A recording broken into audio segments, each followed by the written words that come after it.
Hello friend, एक बार फिर आप लोगों का स्वागत है आपके चैनल मिस्टीरियस क्लासेस पे। आपको बोर्ड पे दिख रहा होगा कि आज हमारा टॉपिक क्या है। तो सीडीपी का 5 चैप्टर कंप्लीट हो चुका है। तो आप लोग पहले तो छोटी सी रिक्वेस्ट है कि जो संडे को यहाँ पे मैं आप लोगों का टेस्ट लूंगी 5 चैप्टर का, जो अभी तक पढ़ाया जा चुका है उससे इम्पोर्टेंट जो क्वेश्चन एग्जाम में रिपीट हो चुके हैं और बहुत ज्यादा इम्पोर्टेंट है। हो सकता है आने वाले एग्जाम में भी उसको किसी तरह हो सकता है सेम टू सेम क्वेश्चन रख दे, या फिर हो सकता है उसको थोड़ा बहुत घुमा फिरा के आपको पूछे। लेकिन आपको वो अगर चीज पता है तो आप आराम से उस क्वेश्चन को कर लेंगे। तो उसकी जो टेस्ट है, इस 5 चैप्टर की जो सीडीपी की टेस्ट है वो संडे को रखी जाएगी।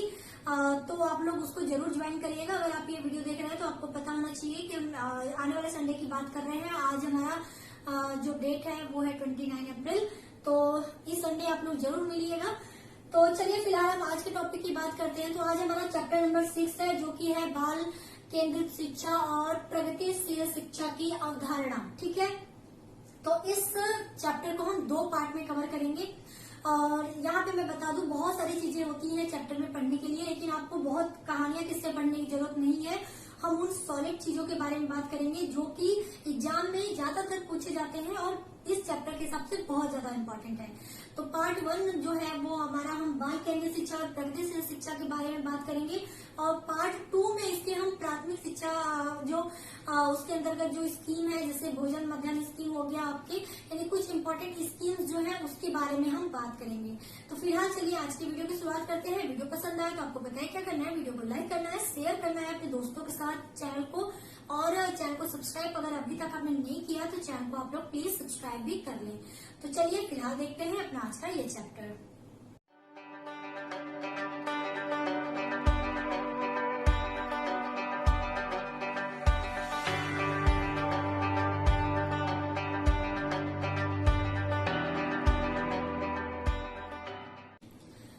चलिए देखते हैं क्या है।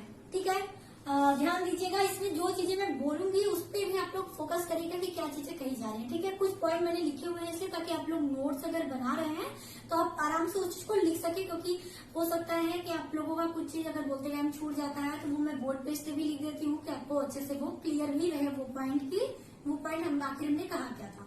तो चलिए एक एक करके देखते हैं।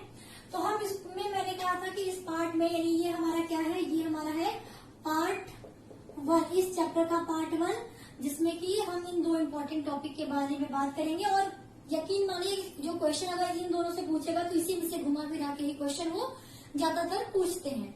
ठीक है, चलिए अब हम पहले बात करेंगे कि बाल केंद्रित शिक्षा क्या होती है।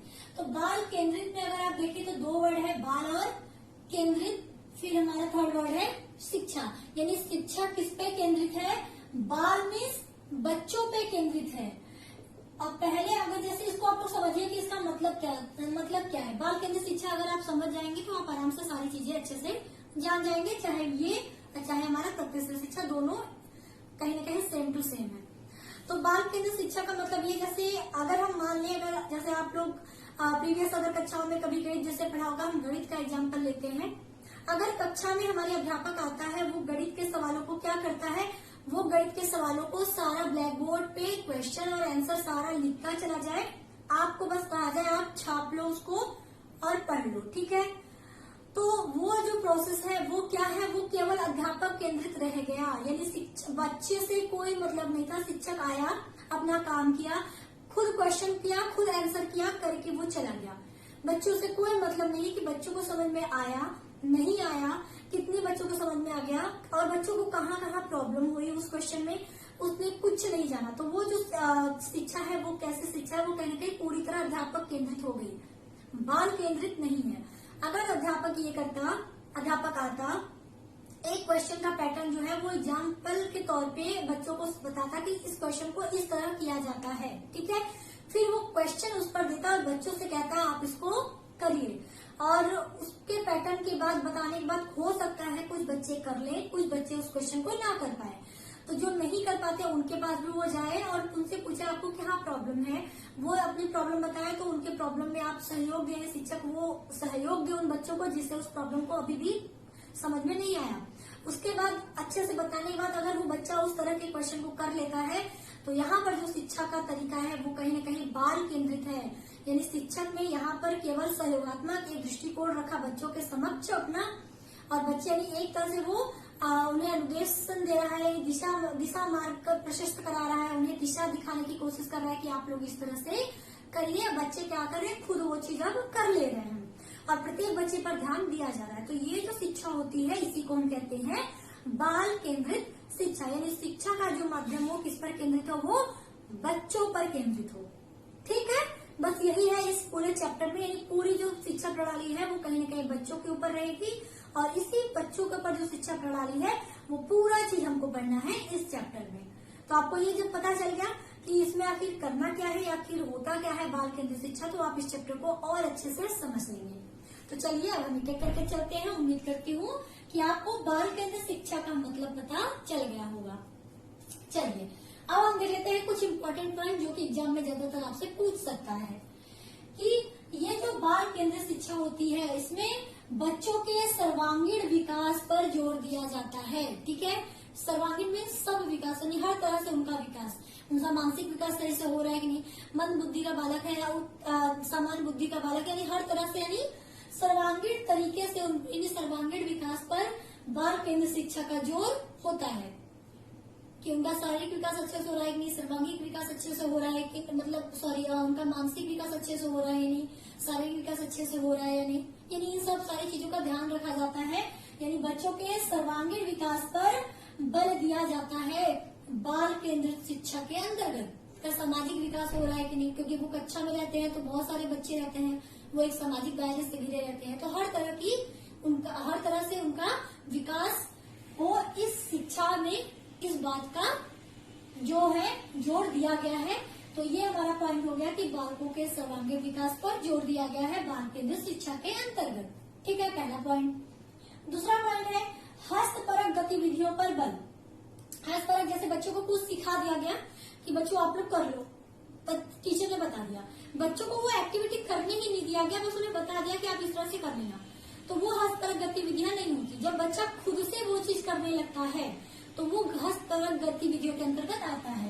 यानी बच्चे को इस शिक्षा में खुद से करने पर जोर दिया गया है, यानी बच्चा वो चीजें खुद करने लगे, इस चीज पर जोर दिया गया है। तो हस्तपरक गतिविधियों पर भी बल दिया गया है बाल केंद्रित शिक्षा के अंतर्गत। ठीक है, अब जॉन डीवी जो है ये एक अमेरिकी मनोवैज्ञानिक है। जॉन डीवी ने बाल केंद्रित शिक्षा का समर्थन किया था। ठीक है, बाल केंद्रित शिक्षा का समर्थन किन्होंने किया था, जॉन डीवी ने किया था।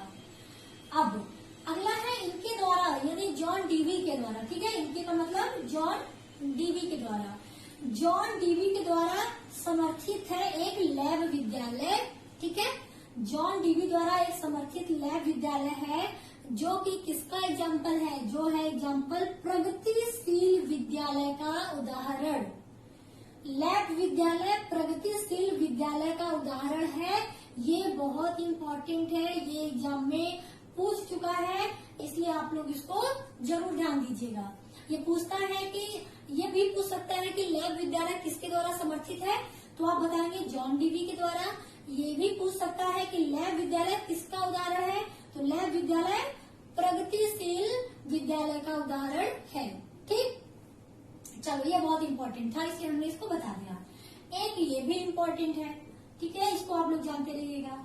जॉन डीवी ने कहा क्या था, जॉन डीवी ने शिक्षा के बारे में क्या कहा था कि शिक्षा कैसी है, तो जॉन डीवी के अनुसार शिक्षा क्या है, एक त्रिध्रुवीय प्रणाली है। कैसी प्रणाली है, त्रिध्रुवीय प्रणाली।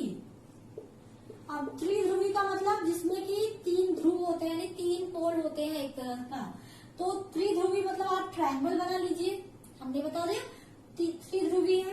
अब शिक्षा जो है वो त्रिध्रुवी प्रणाली है, जिसके अंतर्गत कौन कौन आते हैं, जिसके अंतर्गत शिक्षक आता है, जिसके अंतर्गत पाठ्यक्रम आता है और जिसके अंतर्गत बालक आता है। ठीक, यानी जॉन डीवी के अनुसार शिक्षा क्या है, शिक्षा एक त्रिध्रुवीय प्रणाली है जिसके अंतर्गत शिक्षक आते हैं, पाठ्यक्रम आते हैं और बालक आता है। ठीक, बस यही था इनका। जॉन डीवी ने जो कहा था शिक्षा के बारे में, अपनी राय दी थी, अपना मशवरा दिया था, अपनी परिभाषा दी थी शिक्षा से रिलेटेड। तो ये आपने जान लिया, बहुत इजी है। अब बात करते हैं कुछ विशेषताओं की कि इस बाल केंद्रित शिक्षा की विशेषताएं क्या है, कि बाल केंद्रित शिक्षा में क्या क्या विशेषताएं अंतर्गत निहित है।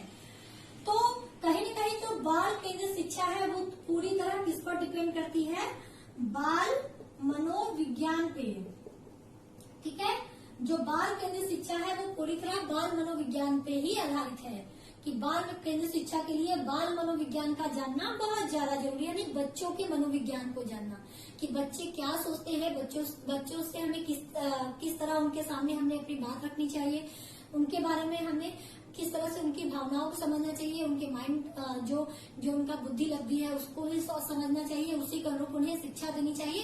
काफी सारी, यानी पूरी तरह बच्चों का ही एक तरह का मनोविज्ञान जो है वो बाल मनोविज्ञान कहलाता है, और बाल केंद्रित शिक्षा जो है वो पूरी तरह बाल मनोविज्ञान पर ही आधारित है। अब इसके क्या क्या विशेषताएं हैं एक एक करके समझ लेते हैं। बहुत ये इम्पोर्टेंट बहुत नहीं है, बस समझ लीजिए कि आखिर इसकी विशेषताएं क्या है, कि बाल केंद्रित शिक्षा हो तो उसकी क्या क्या खूबियां रहेंगी।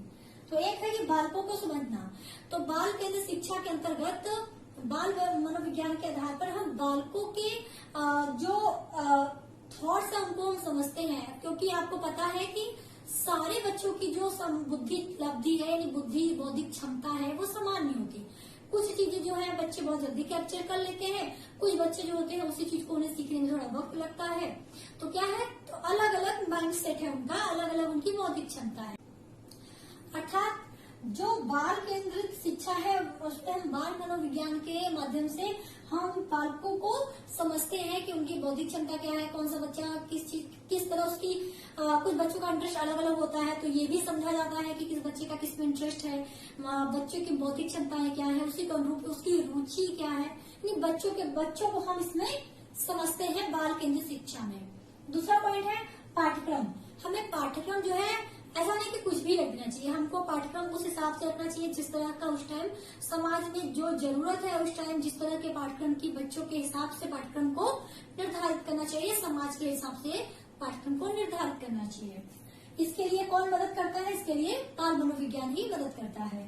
बाल केंद्रित शिक्षा की दूसरी विशेषताएं है, ये है शिक्षण विधि, यानी शिक्षण विधि कैसी होनी चाहिए। ऐसे तो नहीं कि कुछ भी आए, हमने टीचर आया कुछ भी बता के चला गया। बच्चों उसको क्या करना चाहिए, बच्चों से प्रतिक्रिया भी लेनी चाहिए, फिर उसके बाद जिस हिसाब से बच्चों को समझ में आता है उस हिसाब से फिर हमको शिक्षण विधि उनको देनी चाहिए। कुछ बच्चों को बहुत जल्दी समझ में आता है, कुछ को जल्दी नहीं समझ में आता, तो हम ऐसा नहीं कि बस एक को समझ में आ गया हम छोड़ दिए, हमको सारे बच्चों को लेकर चलना है। तो जिस बच्चे को नहीं समझ में आया उसको हम किस तरह से शिक्षण विधि अपनी दें, यानी किस तरह से उस चीज को पढ़ाएं कि उसे समझ में आ जाना चाहिए। तो इस चीज पर भी ध्यान दिया गया है और इसके लिए हमें बाल मनोविज्ञान बहुत ज्यादा मदद करता है। मूल्यांकन और परीक्षण, ऐसा नहीं कि हमने आया बच्चों को बताया, बच्चे समझ लिए, चलो हमारा काम हो गया। बच्चे को कितना समझ में आया, कितना नहीं समझ में आया, क्या क्या प्रॉब्लम हुई, इसके लिए मूल्यांकन और परीक्षण की भी जरूरत पड़ती है। तो बाल केंद्रित शिक्षा में मूल्यांकन और परीक्षण का भी एक कहीं न कहीं बहुत इम्पोर्टेंट किरदार होता है। और इसमें अगर मूल्यांकन की बात की जाए तो सतत और व्यापक मूल्यांकन आज वर्तमान समय में ज्यादा प्रभावी रहता है। सतत व व्यापक मूल्यांकन में बच्चे के अगर विद्यालय से रिलेटेड जो है बच्चे विद्यालय जो शिक्षण है उसके अंतर्गत हम उनके हर तरह के पहलू पर मूल्यांकन करते हैं। उनका व्यवहार कैसा है, उनकी शिक्षण विधि कैसी है, नहीं बच्चों के हर तरह के जो व्यवहारिक एक तरह का व्यवहार जो विद्यालय में उनके द्वारा प्रशस्त किया जाता है या फिर दिखाया जाता है, या फिर बच्चे व्यवहार जिस तरह का विद्यालय में रह के करते हैं, चाहे वो शिक्षा से रिलेटेड हो चाहे उनके अनुशासन से रिलेटेड हो, तो उसमें क्या है व्यापक मूल्यांकन, सतत और व्यापक मूल्यांकन में हम बच्चों के हर एक व्यवहारिक पहलू को यूज करते हैं, यानी उसका परीक्षण करते हैं, मूल्यांकन करते हैं, जो कि कहीं न कहीं उसके विद्यालय परिवेश से घिरा होता है।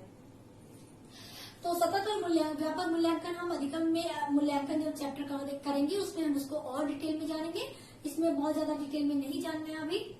फिलहाल हम चलते हैं 5वें नंबर पे जो है व्यवस्थापन और अनुशासन। बाल केंद्रित शिक्षा में बच्चों के व्यवस्थापन और अनुशासन पर भी ध्यान दिया गया है कि बच्चे किस तरह से कक्षा में रह रहे हैं।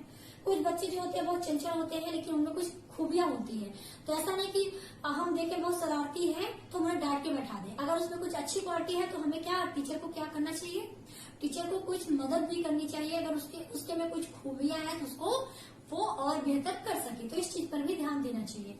और अनुशासन व्यवस्थापन पर भी कहीं न कहीं बाल केंद्रित शिक्षा अपना प्रभाव रखता है। प्रयोग व अनुसंधान, बाल केंद्रित शिक्षा में बच्चों प्रयोग व अनुसंधान पर भी जोर दिया गया है। ऐसा नहीं कि बच्चों को अगर जैसे साइंस हुआ, ये सब क्या है, ये अगर हम साइंस की बात करें तो केवल कहानी किससे बता के हम कह दें कि नहीं इस तरह से होता है, तो वो कहीं न कहीं बच्चे क्या है बस उसको रटेंगे। लेकिन जब उसे प्रैक्टिकली तौर पे करके दिखाएंगे या फिर उन्हें वो चीज पर्टिकुलर जाके जो चीज हम बताना चाहते हैं वो उन्हें प्रत्यक्ष रूप से दिखाएं या बताएं, करके बताएं, तो क्या होता है बच्चे उसे जल्दी सीखते हैं। तो बाल केंद्रित शिक्षा के अंतर्गत अनुसंधान व प्रयोग पर भी जोर दिया गया है।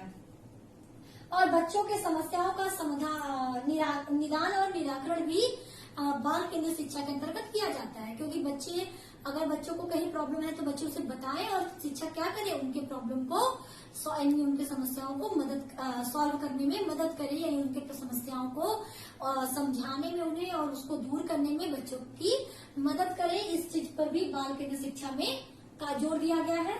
तो ये सारी खूबियां हैं बाल केंद्रित शिक्षा की। और इन सब के लिए सबसे ज्यादा प्रभावी कौन रहता है, कौन मदद करता है, बाल मनोविज्ञान हमारी बहुत मदद करता है बाल केंद्रित शिक्षा के अंतर्गत। ठीक है, तो ये था कंप्लीट हमारा बाल केंद्रित शिक्षा। अब आते हैं हम प्रगतिशील शिक्षा की तरफ। तो प्रगतिशील शिक्षा क्या है कि प्रगतिशील शिक्षा की जो पहले इसके बारे में जान लेते हैं कि इन्होंने दिया किसने था। तो प्रगतिशील शिक्षा अगर आप यहाँ देखें तो हमने कहा था जॉन डीवी ने प्रगतिशील विद्यालय के बारे में कहीं न कहीं अपनी एक राय दी थी एक विद्यालय के माध्यम से। तो प्रगतिशील शिक्षा की अगर हम बात करें तो इस शिक्षा पद्धति के जो पिता यानी जनक कहे जाते हैं वो कहे जाते हैं जॉन डीवी, यानी जॉन डीवी को ही हम क्या कहते हैं प्रगतिशील शिक्षा के जनक या पिता। अब इसका उद्देश्य क्या है, तो बालकों का समग्र विकास, यानी इसका एकमात्र उद्देश्य है बालकों का समग्र विकास। समग्र मीन्स सारा, यानी संपूर्ण विकास पर इस चीज में जोर दिया गया है प्रगतिशील शिक्षा के अंतर्गत। और इसमें एक चीज यहाँ पर एक पॉइंट आपको दिख रहा होगा, वैयक्तिक भिन्नता। यहाँ पर वैयक्तिक भिन्नता का मतलब ये कि जैसे आपको पता है कि हर तरह के बच्चे विद्यालय में हो सकते हैं। सामान्य बुद्धि के हो सकते हैं, मंद बुद्धि के हो सकते हैं, तीव्र बुद्धि के हो सकते हैं। तो ऐसा नहीं कि तीव्र बुद्धि वाले बच्चे को कुछ समझ में आ गया तो हम उस चीज को छोड़ दें, उस चीज को बस हम छोड़ देंगे, अभी इसको तो आ गया, अब इसको क्या करें पढ़ा के। इसमें प्रगतिशील शिक्षा के अंतर्गत बच्चों के हर एक व्यक्तिगत भिन्नता पर भी ध्यान रखा गया है। इसका मतलब ये कि अगर कम बुद्धि यानी मंद बुद्धि का बालक है तो ऐसा नहीं कि हम उसको छोड़ देंगे। हम मंद बुद्धि के बालक पहले हम समझेंगे कि कौन सा बच्चा किस तरह का है, किसके ज्यादा जो तीव्र बुद्धि है, किसकी मंद बुद्धि है, किसके समान। तो हम हर बच्चे के अनुसार उसको शिक्षा देंगे। ऐसा नहीं कि हम एक ही बच्चे को समझ में आ गया जो तेज था तो हम छोड़ दिए उस चीज को, टॉपिक को, ऐसा नहीं। हमको हर एक बच्चे को ध्यान में रखकर चलना है कि इसको नहीं आया तो हम अभी भी इसको बताएं ताकि इस बच्चे को भी समझ में आ जाए। यानी हर एक व्यक्ति का मतलब पर्टिकुलर हर एक बच्चे पर ध्यान रखने की बात इस प्रगतिशील शिक्षा में कही गई है। ठीक, अब इसके अंतर्गत विभिन्न शिक्षा पद्धतियों का प्रयोग किया जाता है। प्रगतिशील शिक्षा के अंतर्गत कौन कौन सी, जैसे परियोजना विधि का प्रयोग किया जाता है, समस्या विधि का भी प्रयोग किया जाता है, क्रियाकलाप विधि का भी प्रयोग किया जाता है। इसमें आप ये इम्पोर्टेंट करके लिख लो जो ये चीजें थी। इसके अलावा ये तीनों बहुत इंपॉर्टेंट है, इसको भी आप लोग ध्यान रखिएगा। ये 3 पॉइंट। अब ये 3 पॉइंट क्या है, ये जो शिक्षा है वो ज्ञान, प्रत्यक्ष अनुभव और सहयोग से उत्पन्न होती है। ठीक है, प्रगतिशील शिक्षा जो होती है ये ज्ञान, प्रत्यक्ष अनुभव और सहयोग से उत्पन्न शिक्षा प्रणाली होती है। इसमें सहयोग एक तरह का होता है, बच्चे और अध्यापक के बीच भी एक तरह का सहयोग होता है, अनुभव भी होता है और कहीं न कहीं ज्ञान का भी होना बहुत जरूरी है। तो ये जो प्रगतिशील शिक्षा है इसमें ज्ञान, प्रत्यक्ष अनुभव और सहयोग से ये शिक्षा प्रणाली हमारी उत्पन्न होती है। तो ये पॉइंट इंपॉर्टेंट है, एग्जाम में पूछ चुका है, हो सकता है दोबारा भी पूछ दे। इसके अलावा इस शिक्षा प्रणाली में किस चीज पर बल दिया गया है, तो समस्या के समाधान पर बल दिया गया है। ठीक है, समस्या समाधान पर बल दिया गया है। प्रत्येक बच्चे को क्या समस्या हो रही है, हम हर एक बच्चे की समस्या को सहयोग करके उसको समस्या को दूर कर सके, तो इस चीज पर जोर दिया गया है। तो समस्या समाधान पर जोर दिया गया है। इसके अलावा आलोचनात्मक चिंतन पर भी बल दिया गया है। ठीक है, तो ये भी इम्पोर्टेंट पॉइंट है कि आलोचनात्मक चिंतन और समस्या समाधान पर भी बल दिया गया है प्रगतिशील शिक्षा के अंतर्गत। इसके अलावा तीसरा है कि शिक्षण विधि को अधिक व्यवहारिक करने पर भी जोर दिया गया है इस शिक्षा प्रणाली में। इन प्रगतिशील शिक्षा में अधिक शिक्षण विधि को अधिक व्यवहारिक करने पर भी जोर दिया गया है, समस्या समाधान और आलोचनात्मक चिंतन पर भी बल दिया गया है। ठीक है, इसमें होता क्या है, इसमें बस आप इतना समझ लीजिए, चाहे बाल के इस पूरे चैप्टर के अंतर्गत जैसे मैंने कहा कि इसमें जो टीचर है वो क्या करता है, जो अध्यापक है वो बच्चे को एक दिशा निर्देश प्रदान करता है, उन्हें एक मार्ग दिखाता है समस्या को समाधान करने के लिए, या फिर किसी चीज को सॉल्व करने के लिए, या किसी चीज को समझाने के लिए, बताने के लिए एक चीज बताता है, या फिर सहयोग एक तरह का देता है बच्चे को। बच्चे क्या करते हैं, उस चीज को समझते हैं, अगर नहीं समझते हैं अगर तो अध्यापक क्या करते हैं, उसको और ज्यादा मोटिवेट करता है, उसको और ज्यादा एक्सप्लेन करता है समस्या को, उसके समस्या के किस तरह से हल कर सकते हैं इसको भी वो क्या करता है, पूरी तरह बच्चों को समझाने की कोशिश करता है। तो क्या था ओवरऑल बस यही है इसमें कि पूरी तरह जो शिक्षा प्रणाली होगी वो बच्चों के इर्द गिर्द ही घूमेगी। अध्यापक केवल एक मार्ग दिखाएगा, करने का काम बच्चों का होगा। जब तक बच्चे उसे नहीं समझते, अध्यापक कहीं न कहीं उन्हें सहयोग देता रहेगा, उन्हें वो चीज उस समस्या को या फिर उस चीज जो भी टॉपिक होगा, जो भी चीज उन्हें समझानी है वो उन्हें समझाने की पूरी कोशिश करेगा, जब तक बच्चा पूरी तरह से आश्वस्त न हो जाए या बच्चे को पूरी तरह से वो चीज अच्छे से समझ में न आ जाए। ठीक है, अब बात करते हैं लास्ट हम इसके प्रकारों की। तो यहाँ 3 प्रकार आप देख रहे होंगे, पहला है मॉन्टेसरी, दूसरा है मानवतावादी, तीसरा है संरचनावादी शिक्षा। ठीक है, 3 यहाँ पर आप देख रहे हैं। तो जो मॉन्टेसरी शिक्षा है इसकी जो नींव है वो मारिया मॉन्टेसरी ने रखी थी। अब इन्होंने क्या कहा था, जैसे इनका जो है वो इन्होंने बच्चों के जो क्या है विश्लेषण और परीक्षण पर ही ज्यादा जोर दिया था। बहुत ज्यादा इम्पोर्टेंट नहीं है, थोड़ा इसलिए बस जान लीजिए आप लोग कि इसमें आखिर होता क्या है। तो इसमें क्या है, इसमें ये कहा गया है कि जो बच्चे हैं वो स्वयं सीखते हैं। शिक्षक क्या करता है, शिक्षक केवल उन्हें सिखाने की प्रक्रिया को बताता है, या फिर उन्हें केवल जो भी चीज उन्हें सिखाना है वो किस तरह से होगा, इस चीज यानी उसकी पूरी प्रक्रिया को बच्चों को केवल सिखाना है। यानी शिक्षक केवल सिखाने का काम करते हैं, बाकी सीखने का काम बच्चों का खुद का है। ठीक, तो इन्होंने बस मॉन्टेसरी शिक्षा के अंतर्गत यही कहा था। और दूसरा है मानवतावादी शिक्षा। तो इसमें इसका जो केंद्र बिंदु है, यानी मानवतावादी शिक्षा का जो केंद्र बिंदु है वो क्या है, कला व सामाजिक विज्ञान। इसमें बच्चों की सोच व तार्किक क्षमता पर जोर दिया गया था। ठीक है, बाकी लास्ट हमारा संरचनावादी शिक्षा। तो ये जो शिक्षा है वो सृजनात्मकता पर आधारित होती है, यानी बच्चे कितना सृजनशील हो सकते हैं या होंगे या है, इस चीज पर ये कहीं न कहीं ये वाली शिक्षा आधारित थी। सृजनशील बालक जो होते हैं वो क्या होते हैं, ये भी आप बस छोटा सा जान लो। इसके बारे में हम एक चैप्टर है हमारा जिसमें आपको सब तरह के बालकों को पढ़ना है, उसमें हम डिटेल में बताएंगे। लेकिन अभी के लिए इतना जानो कि क्या होते हैं आपके सृजनात्मक बालक। तो वो बालक जो कि किसी भी समस्या का कोई भी डिसीजन अगर लेना है, जैसे हमको अभी कोई डिसीजन लेना है, तो ऐसा नहीं कि हम किसी के ऊपर डिपेंड रहे।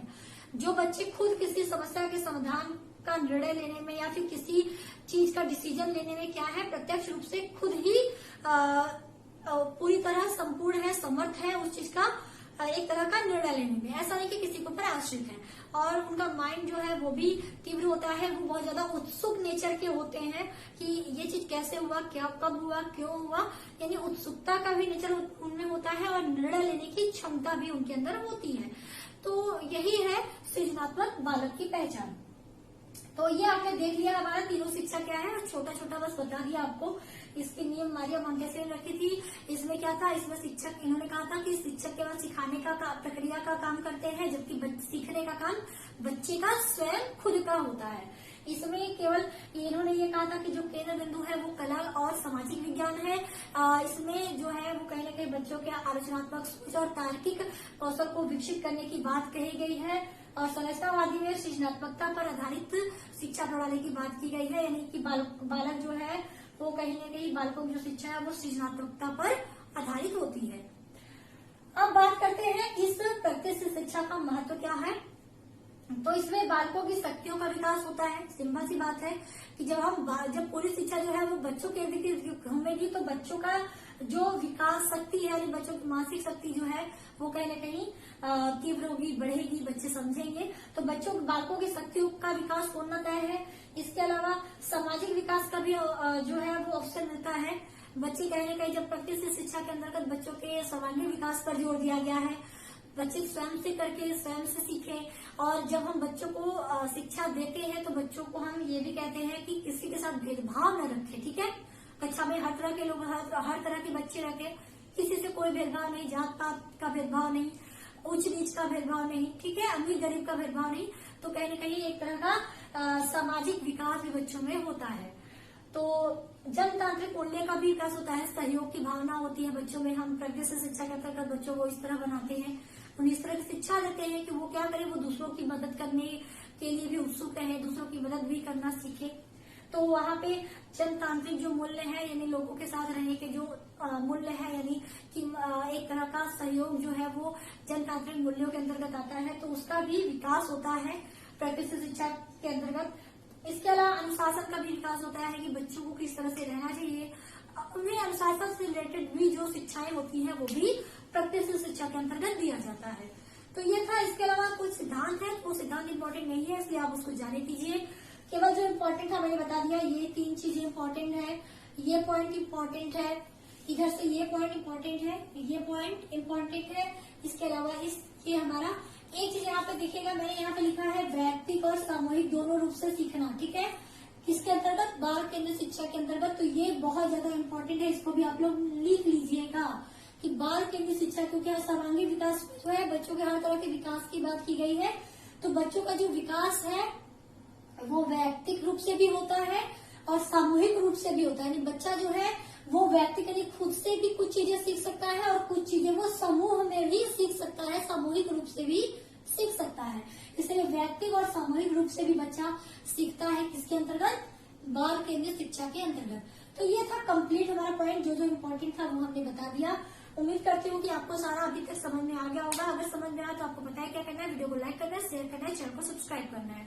ये था हमारा पार्ट 1। पार्ट 2 में इसके हम कुछ जो एक्स्ट्रा पार्ट है वो भी इस चैप्टर के देख लेंगे, जो कि इम्पोर्टेंट है, जो कि एग्जाम में पूछा जाता है।